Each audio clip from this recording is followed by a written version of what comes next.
குண்டர் தடுப்பு சட்டத்தில் நீங்கள் அந்த சட்டங்கள் அந்த ஆக்ட்லாம் படிக்கும்போது ஸ்பான்சரிங் அத்தாரிட்டி, டிடென்ஷன் அத்தாரிட்டி அப்படின்னு வரும். சரி, ரைட்டா?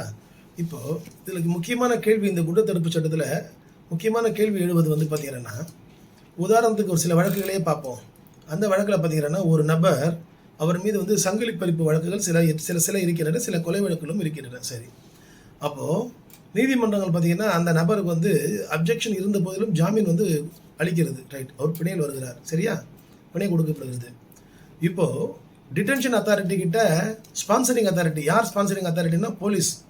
அப்போ டிடென்ஷன் இவரை வந்து தடுப்பு காவலுக்கு ஒரு உத்தரவு கொடுங்க, டிடென்ஷன் ஆர்டர் போடுங்க அப்படின்னு சொல்லிட்டு இவங்க அவங்கக்கிட்ட ஆர்டர் கேட்கும்போது அதற்கான டாக்குமெண்ட், சஃபிஷியன்ட் டாக்குமெண்ட்டாக ப்ளேஸ் பண்ணோம், இவர் வந்து ஒரு குண்டர் அப்படின்னு அந்த ஆக்டில் டிஃபைன் பண்ணுறதுக்கு.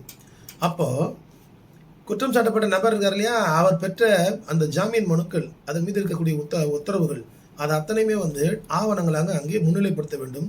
அந்த ஆவணங்கள் வந்து இந்த டெட்டினியூ, யார் அவர் ஜெயிலில் அடைக்கிறேன்னு சொல்கிறாங்க இல்லையா, அந்த ரவுடி குண்டா சொல்கிறாங்க, அவர் தான் டெட்டினியூ, அவருக்கும் கொடுக்கப்பட வேண்டும்.